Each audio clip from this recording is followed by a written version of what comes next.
Good morning, dear students. Welcome to our chemistry class. ఈ రోజు మనం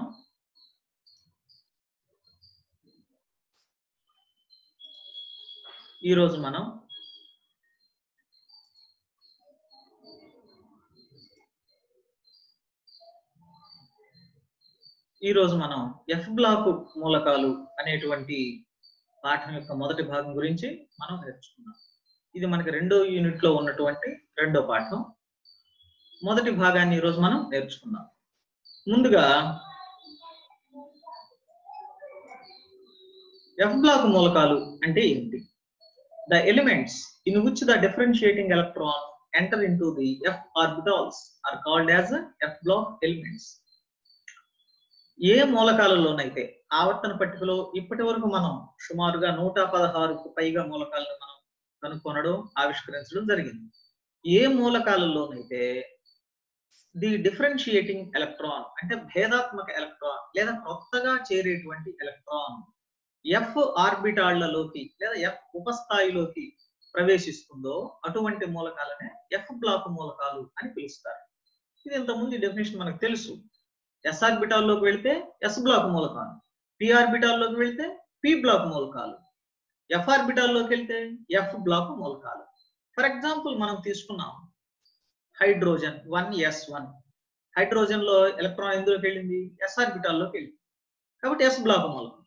హీలియం 1s2 అంటే రెండో ఎలక్ట్రాన్ హీలియం పరమాణువులు ఎందులోకి వెళ్ళింది? 1s2 లోకే వెళ్ళింది కాబట్టి అది కూడా ఎస్ బ్లాక్ మూలకమే. అయితే హైడ్రోజన్ హీలియం తర్వాత వచ్చే lithium 1s2 2s1 2s2 2p1 2p1 ఎందులోకి వెళ్ళింది? బోరాన్ లోకి వెళ్ళింది కాబట్టి బోరాన్ లో 5వ ఎలక్ట్రాన్ 1s2 2s2 2p1. ఈ 2p1 అనేటువంటి కొత్తగా ప్రవేశించినటువంటి 5వ ఎలక్ట్రాన్ పి ఆర్బిటాల్లోకి వెళ్ళింది కాబట్టి బోరాన్ అనేది ఏంటిది? పి బ్లాక్ మూలకం. కాబట్టి కొత్తగా ప్రవేశించేటువంటి ఎలక్ట్రాన్ ఏ ఆర్బిటాల్లోకి వెళ్తుందో ఆ మూలకాలని ఆ బ్లాక్ మూలకాలు అని పిలుస్తారు. కాబట్టి ఇక్కడ ఎఫ్ ఆర్బిటాల్లోకి గనక కొత్తగా ప్రవేశించేటువంటి ఎలక్ట్రాన్ ప్రవేశిస్తే వాటిని ఎఫ్ బ్లాక్ మూలకాలు అని పిలుస్తారు. ఇక్కడ the differentiating electron enter into n-2 f orbital. n అనేది చివరి కక్ష, వ్యాలెన్సీ కక్ష, ఔటర్ మోస్ట్ ఆర్బిట్. n-1 దానికి ముందు ఉన్నటువంటిది, n-2 దానికన్నా ఇంకా ముందు ఉన్నటువంటిది. కాబట్టి ఎఫ్ బ్లాక్ మూలకాల యొక్క ప్రత్యేకత ఏంటిదంటే the differentiating electron into n-2 orbit. ఇక్కడ incomplete f orbitals in n-2 energy level, incomplete d orbitals in n-1 energy level present in these elements, hence also known as inner transition elements. వీటిని అంతర పరివర్తన మూలకాలు అనేటువంటి పేరుతో కూడా వీటిని పిలుస్తారు. ఎందుకంటే వీటిలో ఎలక్ట్రాన్ ఎందులోకి వెళ్తుంది? కొత్తగా చేరే ఎలక్ట్రాన్ n-2 ఆర్బిట్ లోకి వెళ్తుంది. అది ఇన్కంప్లీట్ గా అసంపూర్ణంగా ఉంటుంది. అదేవిధంగా n-1 కూడా సంపూర్ణంగానే ఉంటుంది. అందుచేత వీటిని ఏమని పిలుస్తారంటే ఇన్నర్ ట్రాన్సిషన్ ఎలిమెంట్స్ లేదా అంతర పరివర్తన మూలకాలని పిలవటం అనేది జరుగుతుంది. These are placed at the bottom of the periodic table. Periodic టేబుల్లో వీటిని క్రింద మనం చూడవచ్చు. మనకి ఇది పీరియాడిక్ టేబుల్ మోడల్ ని కనుక చూసుకున్నట్లయితే ఇవి ఎస్ బ్లాక్ మూలకాలు, ఇవన్నీ కూడా పి బ్లాక్ మూలకాలు, ఈ వైలెట్ కలర్ లో ఉన్నవి, ఈ గ్రీన్ కలర్ లో ఉన్నవన్నీ కూడా డి బ్లాక్ మూలకాలు, కింద ఈ బ్లూ కలర్ లో ఉన్నవన్నీ కూడా ఎఫ్ బ్లాక్ మూలకాలు.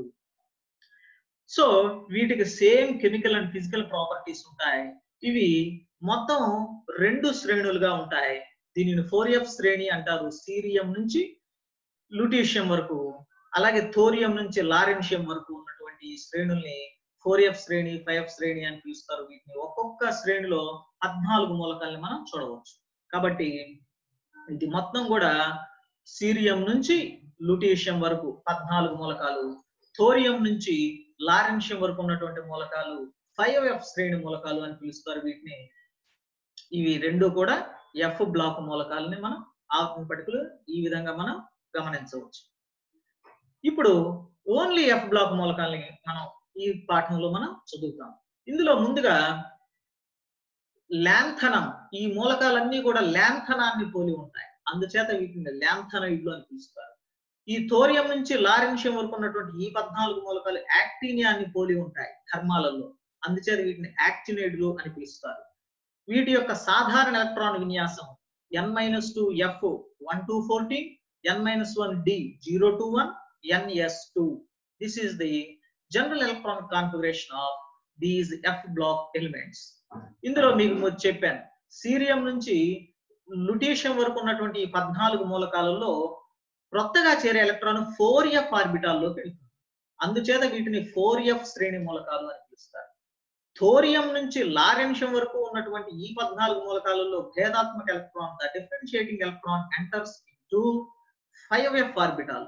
That's why this is called 5f block, 5f series elements లేదా 5f శ్రేణి మూలకాలు అని మనం పిలవవచ్చు. తరువాత ఇక్కడ మనం గనక చూసినట్లయితే చాలా క్లియర్ గా మనం ఇక్కడ చూడవచ్చు. ఇది న్యూక్లియస్. 5f బ్లాక్ మూలకాలలో ఇది మధ్యలో ఈ వైలెట్ కలర్ లో చూపించింది. This is the nucleus. తరువాత ఈ చివర బ్లూ కలర్ లో ఉన్నటువంటి ఈ యొక్క కక్ష చూడండి, orbit. This is the orbit. The orbit is ns orbit లేదా n ఆర్బిట్. ఇది ఔటర్ మోస్ట్ ఆర్బిట్. దీనికి ముందు ఉన్నటువంటి దానిని ఉన్న ఈ రెడ్ కలర్ లో చూపించాం కదా, దీనిని ఏమంటారంటే దీన్ని అంత్య కక్ష అని పిలుస్తారు. అల్టిమేట్ షెల్, అంత్య కక్ష, ఔటర్ మోస్ట్ షెల్. దీన్ని పెనల్టిమేట్ షెల్ అని పిలుస్తారు. పెనల్టిమేట్ షెల్ అంటే చివరి కక్షకు ముందు ఉన్నటువంటి కక్ష.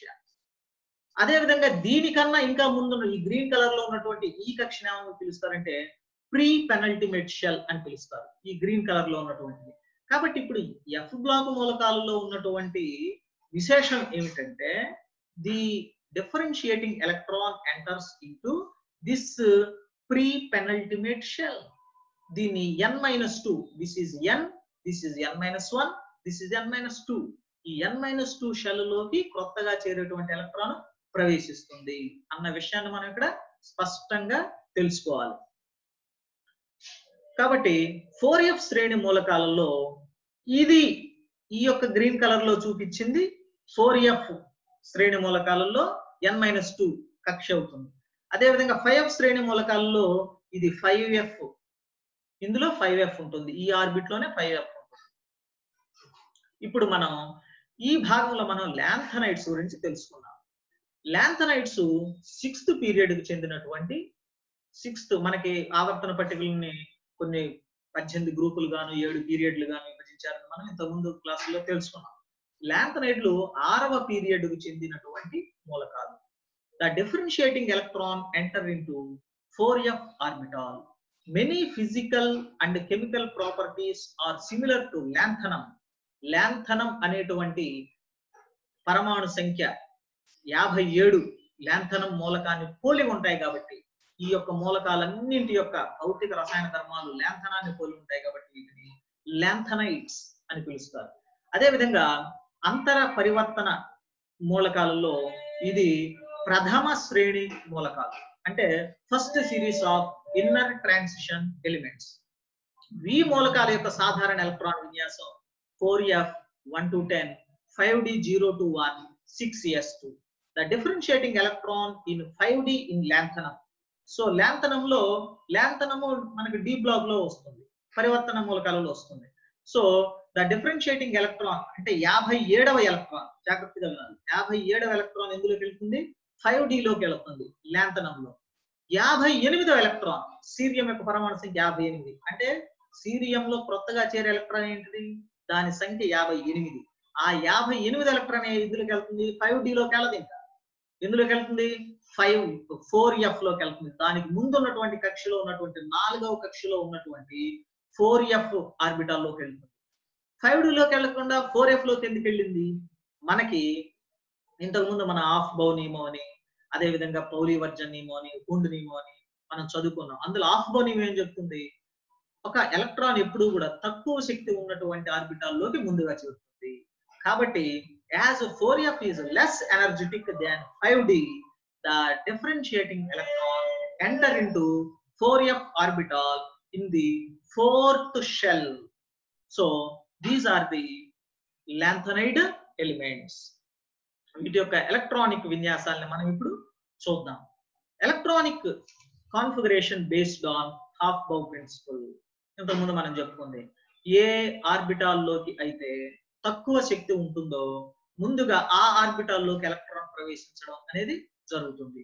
కాబట్టి లాంథనం యొక్క ఎలక్ట్రాన్ విన్యాసాన్ని కనుక మనం ఇక్కడ చూసినట్లయితే 1s2 దాని పరమాణు సంఖ్య 57, 1s2, 2s2, 2p6, 3s2, 3p6, 3d10, 3d10, 4s2, 4p6, 4d10, 5s2, 5p6, 5d1, 6s2, 5d1, 6s2.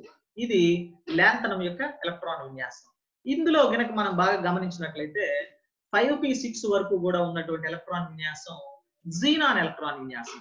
జీనాను 5th శ్రేణికి చెందింది, 5th పీరియడ్ కి చెందింది. కాబట్టి దీని యొక్క చివరి కర్పరం పూర్తిగా నిండి ఉంటుంది. 5s2, ns2, np6 జడవాల యొక్క విన్యాసం. కాబట్టి 5s2, 5p6. అందుచేత మనం లాంథనం యొక్క ఎలక్ట్రాన్ విన్యాసాన్ని మనం ఎలా రాయొచ్చు అంటే, ఇదంతా రాసే పని లేకుండా జీనాన్ 4f0, 4f లోకి ఎలక్ట్రాన్స్ ఏమి లేవు కాబట్టి 4f0, 5d1, 5d1, 6s2. కాబట్టి లాంథనం యొక్క ఎలక్ట్రాన్ విన్యాసాన్ని మనం ఈ విధంగా షార్ట్ ఫామ్ లో చూపించవచ్చు. ఇప్పుడు లాంథనం తర్వాత నెక్స్ట్ సీరియం. సీరియంలోకి ఎలక్ట్రాన్ ఎందులోకి వెళ్ళింది? డి లోకి ఖాళీ ఉంది కానీ వెళ్ళదు. ఎందులోకి వెళ్ళింది? 4f1. సీరియం తర్వాత next element 4f2, next 4f3, 4f4, 4f5, 4f6, 4f7, 4f8, 4f9, 4f10, 4f11, 4f12, 4f13, 4f14. That is called lutetium. ఈ విధంగా ఎలక్ట్రాన్ విన్యాసం అనేది లాంథనైడ్ మూలకాలలో మనం చూడవచ్చు. This is expected, this is theoretical, but the observed electronic configuration is not true for all elements. అంటే కొన్ని ఇంతకుముందు మనం డి బ్లాక్ మూలకాలలో మనం చెప్పుకున్నాం. ఏమని చెప్పుకున్నాం? సగము నిండిన లేదా పూర్తిగా నిండినటువంటి ఎలక్ట్రాన్ విన్యాసాలు ఆ మూలకానికి అధిక స్థిరత్వాన్ని ఇస్తాయి. కాబట్టి ఎలక్ట్రాన్ విన్యాసాలలో స్వల్ప మార్పులు అన్నవి మనం డి బ్లాక్ మూలకాలు మనం చూసాం. అదే విధంగా ఇక్కడ కూడా స్వల్ప మార్పులు మనం చూడవచ్చు. ఏ విధంగా? ఇక్కడ చూడండి, లాంథనం 4f0, 5d1, 6s2, cerium 4f1, presidium 4f3 అంటే D లో ఉన్న ఎలక్ట్రాన్ F లోకి వచ్చేసింది. Neodymium, promethium, samarium, europium, gadolinium, terbium, dysprosium, holmium, erbium, thulium, ytterbium, lutetium. These are the 14 elements showed in red color. These are called the lanthanides. ఇక్కడ చూసినట్లయితే కొన్ని మన electronic విన్యాసాల్లో మినహాయింపులు మనం ఇక్కడ కొన్ని చూద్దాం. ఇక్కడ చూడండి, europium 4f7, 5d0, 6s2. Gadolinium దగ్గరకు వచ్చితే ఏం రావాలి? 4f7 తో 4f8 రావాలి, కానీ రాలేదు. ఎందుకని? గెడలోనియానికి కూడా 4f7 ఉంది, ఆ ఎలక్ట్రాన్ 5d లోకి వెళ్ళింది. అంటే దీన్ని బట్టి ఏమర్థం అవుతుంది? 4f7 సగం పూర్తిగా నిండింది కాబట్టి ఇది అధిక స్థిరత్వాన్ని పొందుతుంది. కాబట్టి గెడలోనియం ఈ యొక్క ఎక్సెప్షనల్ ఎలక్ట్రానిక్ విన్యాసాన్ని ప్రదర్శిస్తుంది. అదేవిధంగా ఇటెర్బియాన్ని కనుక మనం చూసినట్లయితే ఇక్కడ చూడండి, థూలియం 4f13 తర్వాత 4f14. లుటీషియం లో ఎలక్ట్రాన్ 5d లోకి వెళ్ళిపోయింది. అంటే ఈ యొక్క పూర్తిగా నిండినటువంటి విన్యాసం వల్ల వీటికి అధిక స్థిరత్వం రావడం అనేది జరుగుతుంది. ఈ విధంగా లాంథనైడ్ మూలకాల యొక్క ఎలక్ట్రాన్ విన్యాసాలను మనం వివరించవచ్చు. ఇప్పుడు ఆక్సీకరణ స్థితుల్ని కనుక మనం చూసినట్లయితే ఈ మూలకాలు యొక్క కామన్ ఆక్సీకరణ స్థితి +3. +3 is more stable. +3 more stable ఎందుకైంది? Loses 2 electrons from 6s. 6s2 ప్రతి మూలకంలో కూడా 6s2 విన్యాసం మనం చూసాం. అందులో ఉన్నటువంటి 2 electrons పోతాయి. అదే విధంగా ఇంకొక ఎలక్ట్రాన్ 5d లోంచి కానీ 4f లోంచి కానీ బయటకు వెళ్ళిపోతుంది. ఆ విధంగా +3 అన్నది ఈ యొక్క లాంథనైడ్ మూలకాలకి అధిక స్థిరమైనటువంటి ఆక్సీకరణ స్థితి. ఇక కొన్ని మూలకాలు లాంథనైడ్లలో +2ని, కొన్ని మూలకాలు +4 ఆక్సీకరణ స్థితుల్ని కూడా చూపిస్తాయి. కానీ వాటికి కూడా +3 ఆక్సీకరణ స్థితియే అధిక స్థిరత్వాన్ని ప్రదర్శిస్తుంది. కాబట్టి ఉదాహరణకి లాంథనైడ్ కనుక మనం చూసినట్లయితే లాంథనైడ్ 5d1, 6s2. ఇప్పుడు 3 ఎలక్ట్రాన్లు పోతే Ln+3, 5d0, 6s0. ఇదే విధంగా మనం మిగిలినటువంటి లాంథనైడ్ మూలకాలకు కూడా మనం ఆక్సీకరణ స్థితుల్లో వాటికి ఎలక్ట్రాన్ విన్యాసాలను మనం రాయవచ్చు. ఇప్పుడు ఇవి లాంథనైడ్ మూలకాల యొక్క వివిధ ఆక్సీకరణ స్థితులు. వీటన్నింటిలో కూడా చూడండి +3 ఆక్సీకరణ స్థితి కామన్ గా ఉంది. కొన్ని నియోడిమియం, ప్రమేథియం, సమీరియం, అదేవిధంగా టెర్బియము, ఇటెర్బియము +2 ఆక్సీకరణ స్థితిని ప్రదర్శించాయి. అంటే వీటిలో కేవలం 6s లో ఉన్నటువంటి ఎలక్ట్రాన్స్ మాత్రమే బయటికి వెళ్ళినప్పుడు ఈ యొక్క +2 ఆక్సీకరణ స్థితి ఏర్పడడం అనేది జరుగుతుంది. అదేవిధంగా సీరియము, ప్రొసీడియము, అదేవిధంగా టెర్బియము, డిస్ప్రోమియము +4 ఆక్సీకరణ స్థితి, వీటికి అధిక ఆక్సీకరణ స్థితిని కూడా ఇవి ప్రదర్శించడం మనం చూడవచ్చు. ఈ విధంగా ఎఫ్ బ్లాక్ మూలకాల యొక్క ఆక్సీకరణ స్థితులను మనం వివరించవచ్చు. అదేవిధంగా ఇప్పుడు అయస్కాంత ధర్మాలు. అయస్కాంత ధర్మాలు మనం డి బ్లాక్ మూలకాలలో చాలా స్పష్టంగా మనం నేర్చుకున్నాం. అయస్కాంత ధర్మాలు ఆ మూలకంలోని ఎలక్ట్రాన్ విన్యాసం మీద ఆధారపడి ఉంటాయి. ఆ పదార్థంలోని ఆర్బిటాళ్ళన్నీ కూడా అన్ని ఆర్బిటాళ్లలో ఎలక్ట్రాన్లు కనుక జతగూడి ఉన్నట్లయితే ఆ పదార్థానికి డయా అయస్కాంత స్వభావం అనేది వస్తుంది. అలా కాకుండా ఏదో ఒక ఆర్బిటాల్లో ఒంటరి ఎలక్ట్రాన్ ఉన్నట్లయితే, కనీసం ఒక ఆర్బిటాల్లోనైనా సరే ఒక ఒంటరి ఎలక్ట్రాన్ ఉన్నట్లయితే అప్పుడు అవి పారా అయస్కాంత స్వభావాన్ని ప్రదర్శించడం అనేది జరుగుతుంది. ఫర్ ఎగ్జాంపుల్ మనం లాంథనం తీసుకున్నాం అనుకోండి, 5d1 6s2 ఇవన్నీ కూడా పూర్తిగా నిండినటువంటివి. కానీ 5dలో ఒక ఒంటరి ఎలక్ట్రాన్ ఉంది కాబట్టి, ఒక ఒంటరి ఎలక్ట్రాన్ ఉంది కాబట్టి లాంథనం ఏ స్వభావం వస్తుంది? పారా అయస్కాంత స్వభావం వస్తుంది. సీరియం కనుక తీసుకుంటే 5d1 ఉంది కాబట్టి 5d1 ఉంది కాబట్టి దీనికి 4f1 ఉంది. F లో ఒక ఒంటరి ఎలక్ట్రాన్ ఉంది, D లో ఒక ఒంటరి ఎలక్ట్రాన్ ఉంది. రెండు ఒంటరి ఎలక్ట్రాన్స్ ఉన్నాయి కాబట్టి దీనికి కూడా పారా అయస్కాంత స్వభావం ఉంటుంది. అలా కాకుండా సీరియం +4 కనుక మనం తీసుకున్నాం అనుకోండి, లాంథనం +3 తీసుకున్నాం అనుకోండి, +3 అంటే ఏంటిది? లాంథనంలో ఈ 1 ఈ 2 బయటకు వెళ్ళిపోయాయి. అప్పుడు ఇక్కడ మీరు చూడండి మిగిలినవన్నీ జతగూడిన ఎలక్ట్రాన్స్ కలిగినటువంటి ఆర్బిటాల్ ఇవన్నీ కూడా. కాబట్టి F0. అదేవిధంగా సీరియం +4 అంటే 6s లో ఉన్న 2 ఎలక్ట్రాన్స్ బయటకు వెళ్ళిపోయాయి, D లో ఉన్న ఒక ఎలక్ట్రాన్ 3, F లో ఉన్న ఒక ఎలక్ట్రాన్ 4. అప్పుడు మొత్తం మిగిలినటువంటివన్నీ రెడ్ కలర్ లో ఉన్నవన్నీ జతగూడిన ఎలక్ట్రాన్స్. కాబట్టి F0 విన్యాసం ఉన్నట్లయితే అప్పుడు అన్ని జతగూడిన ఎలక్ట్రాన్లు కలిగినటువంటి ఆర్బిటాలు మాత్రమే ఉంటాయి కాబట్టి అటువంటి వాటికి డయా అయస్కాంత స్వభావం వస్తుంది. అదేవిధంగా F14 విన్యాసం ఉన్నప్పుడు ఏం జరుగుతుంది? అన్నిట్లలో కూడా జతగూడిన ఎలక్ట్రాన్స్ ఉంటాయి. అప్పుడు కూడా డయా స్వభావం మాత్రమే వస్తుంది. ఇక ఈ రెండు తప్ప మిగిలిన F1, F2, F3, F4, F5, F6, F7 వంటి ఇక F13 వరకు కూడా వాటిలలో ఒంటరి ఎలక్ట్రాన్ 1 నుంచి 7 వరకు ఉండేటువంటి అవకాశాలు ఉన్నాయి. కాబట్టి అవన్నీ కూడా ఆ మూలకాలు కావచ్చు, అయాన్లు కావచ్చు, పారా అయస్కాంత స్వభావాన్ని ప్రదర్శిస్తాయి. ఈ పారా అయస్కాంత స్వభావాన్ని ఏ విధంగా లెక్కిస్తారు? ఇప్పుడు ఒక దాంట్లో మనం ఇంతకుముందు డి బ్లాక్ మూలకాల్లో చెప్పుకున్నాం. ఒక ఎలక్ట్రాన్ ఉందనుకోండి, దాని యొక్క పారా అయస్కాంత స్వభావం కన్నా 2 ఒంటరి ఎలక్ట్రాన్లు ఉన్నటువంటి అయాన్ యొక్క పారా అయస్కాంత స్వభావం బలంగా ఉంటుంది. కాబట్టి దాన్ని ఎలా లెక్కిస్తారు? ఇది ఈ సమీకరణం ద్వారా μs + l = √4s × s+1 + l × l+1 bore మాగ్నెటాన్స్ అనేటువంటి ఈ సమీకరణాన్ని ఉపయోగించి మనము ఆ యొక్క అయాన్ల యొక్క లేదా మూలకాల యొక్క అయస్కాంత భ్రామక విలువని మ్యూని మనం లెక్కించవచ్చు. ఇందులో ఎస్ అంటే ఏంటి? ఎస్ అంటే ఏంటిదంటే అందులో ఉన్నటువంటి మొత్తం స్పిన్ క్వాంటం సంఖ్యల ఫలిత విలువ. అదే విధంగా ఎల్ అనేది ఏమిటంటే, క్యాపిటల్ ఎల్ అనేది ఏంటంటే మొత్తం ఆర్బిటాల్ క్వాంటం సంఖ్యల ఫలిత విలువ. బిఎం అంటే బోర్ మ్యాగ్నెటాలలో కొలుస్తాం. కాబట్టి ఈ సమీకరణం ద్వారా మనము ఈ యొక్క లాంథనైడ్ల యొక్క అయస్కాంత విలువలను మనం లెక్కించవచ్చు. ఇక తర్వాత లాంథనైడ్ కాంట్రాక్షన్. లాంథనైడ్ సంకోచం అంటే ఏంటి? లాంథనైడ్ మూలకాలలో సీరియం నుంచి లుటీషియం వరకు, ఇక్కడ చూడండి, cerium, praseodymium, neodymium, promethium, samarium, europium, gadolinium, terbium, dysprosium, holmium, erbium, thulium, ytterbium, lutetium. Cerium నుంచి మీరు ఈ విధంగా లుటీషియం వరకు వెళుతూ ఉండగా పరమాణువులు మరియు వాటి యొక్క అయాన్ల యొక్క పరమాణు పరిమాణం, అటామిక్ సైజ్ ఏమవుతుందంటే క్రమక్రమంగా తగ్గుతుంది. దీనిని ఏమని పిలుస్తారంటే లాంథనైడ్ సంకోచం అని పిలుస్తారు.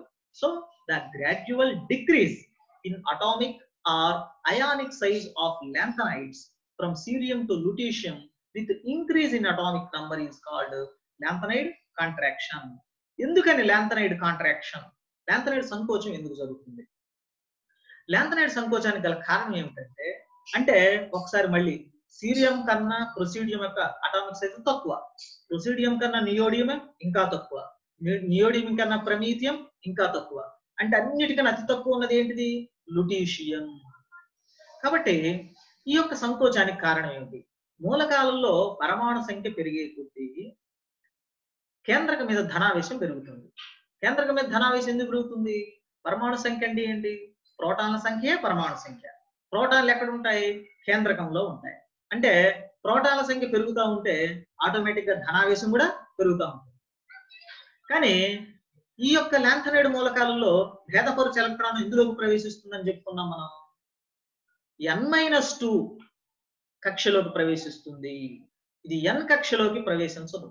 n-2 కక్షలోకి, బాహ్య కక్షలోకి కాకుండా అంతఃకక్ష n-2 లోకి ప్రవేశించడం వలన మరియు అట్ ద సేమ్ టైం కేంద్రక మీద ధనావేశం పెరగడం వలన ఎఫ్ ఆర్బిటాల యొక్క మరుగుపరిచే స్వభావం చాలా తక్కువ కావడం వలన, మరుగుపరిచే స్వభావం అంటే ఏంటి? కేంద్రకం యొక్క ధనావేశాన్ని ఇవి సరిగా అడ్డుకోలేవు. కాబట్టి కేంద్రకం మీద ధనావేశం పెరుగుతూ ఉంది. ఆ ధనావేశాన్ని, ఆ ఆకర్షణని అడ్డుకునేటువంటి లక్షణం ఏమో ఎఫ్ ఆర్బిటాలకేమో తక్కువగా ఉంది. కాబట్టి కేంద్రకం యొక్క ఆకర్షణ ఏమవుతుంది? బాహ్య కర్పరం మీద చాలా అధికంగా పడుతుంది. ఎక్కడి నుంచి? సీరియం నుంచి లుటీషియం వైపు వెళ్లే కొద్దీ ఫలితంగా ఏం జరుగుతుందంటే, కేంద్రక ఆకర్షణ బాహ్య కర్పరం మీద చాలా అధికంగా పడటం వలన వాటి యొక్క కేంద్రకానికి బాహ్య కర్పరానికి మధ్య ఆకర్షణ పెరిగి ఆటోమేటిక్ గా పరమాణు పరిమాణం లేదా అయానిక పరిమాణం ఏమవుతుంది? క్రమక్రమంగా తగ్గిపోతుంది. కాబట్టి లాంథనైడ్ సంకోచానికి ఇది reason. So generally as the atomic number increases, the differentiating electron enter into outermost orbit. Hence the atomic size increases. But in lanthanides, as the atomic number increases, the differentiating electron enter into pre-penultimate shell n-2 4f, but not outermost shell 6p or 6b. కాబట్టి ఇక్కడ 6వ కక్షలోకి ప్రవేశించదు, 4వ కక్షలోకి ప్రవేశిస్తుంది. As the effective nuclear charge increases, increase in atomic number, screening effect of f orbitals is also very less. The nuclear attraction on outermost shell increases. As a result, the atomic size gradually decreases. So this is the reason for lanthanide contraction. ఈ lanthanide contraction వల్ల ఏమైనా ప్రభావం ఉంటుందా? ఉంటుంది. Lanthanide సంకోచం వలన ఏం జరుగుతుందంటే, 2వ పరివర్తన శ్రేణి మూలకాల పరమాణు వ్యాసార్థాలు, 3వ పరివర్తన శ్రేణి మూలకాల పరమాణు వ్యాసార్థాలు దాదాపుగా సమానంగా ఉంటాయి. లాంథనైడ్ సంకోచ ప్రభావం వలన ఈ యొక్క లాంథనైడ్ అయాన్ల యొక్క వ్యాసార్థాలు క్రమంగా తగ్గుతాయి. ఫలితంగా ఈ అయాన్లు ఏర్పరిచే బంధాలలో సమయోజనీయ స్వభావం క్రమంగా పెరుగుతుంది. అంటే అయానిక స్వభావం తగ్గి సమయోజనీయ స్వభావం పెరుగుతుంది. క్రమక్రమంగా సీరియం నుంచి లుటీషియం వైపు వెళ్లే కొద్దీ సమయోజనీయ స్వభావం క్రమంగా పెరిగే కొద్దీ క్షార స్వభావం తగ్గుతుంది. ఫలితంగా లాంథనైడ్ హైడ్రాక్సైడ్ యొక్క క్షార బలం లాంథనైడ్ హైడ్రాక్సైడ్ నుంచి లుటీషియం హైడ్రాక్సైడ్ కి క్రమక్రమంగా తగ్గుతుంది. ఇది effect of lanthanide contraction. So ఈ యొక్క చూసినట్లయితే this is lanthanide, this is 3వ శ్రేణి మూలకాలు, ఇవి 2వ శ్రేణి పరివర్తన మూలకాలు. ఈ రెండింటి మధ్య పరమాణు వ్యాసార్థాలు పెద్దగా డిఫరెన్స్ ఉండదు. పరమాణు వ్యాసార్థాలు రెండు దాదాపు సమానంగా ఉంటాయి. ఈ 2వ పరివర్తన శ్రేణి this is second transition series, this is third transition series. Due to the lanthanide contraction, the atomic size of this second series and this third series is almost same. So ఇది లాంథనైడ్ సంకోచ ప్రభావం యొక్క ప్రభావం. కాబట్టి ఈ పాఠంలో మనం lanthanide మూలకాలు అంటే ఏంటి, ఎఫ్ బ్లాక్ మూలకాలు అంటే ఏంటి, ఎఫ్ బ్లాక్ మూలకాలు ఆవర్తక పట్టికలో వాటి యొక్క స్థానం ఏమిటి, ఎఫ్ బ్లాక్ మూలకాలలో యొక్క రకాలు 4f బ్లాక్ మూలకాలు, 5F శ్రేణి మూలకాలు అనే 2 రకాలు. అందులో ముందుగా మనం లాంథనైడ్ 4F శ్రేణి మూలకాలని లాంథనైడ్లు అంటారు. ఆ లాంథనైడ్ మూలకాలు ఏమిటి, వాటి యొక్క ఎలక్ట్రాన్ విన్యాసాలు ఏంటి, వాటి యొక్క ఆక్సీకరణ స్థితులు ఏంటి, వాటి యొక్క అయస్కాంత ధర్మాలు ఏంటి, వాటి యొక్క లాంథనైడ్ సంకోచం అంటే ఏంటి, దాని కారణాలు ఏంటి, దాని ప్రభావం ఏంటి అన్నటువంటి విషయాలు మనం ఈ పాఠంలో చూసాం. ఇక ఆక్టినైడుల గురించి మనం తర్వాత భాగంలో తెలుసుకుందాం. All the best. Thank you.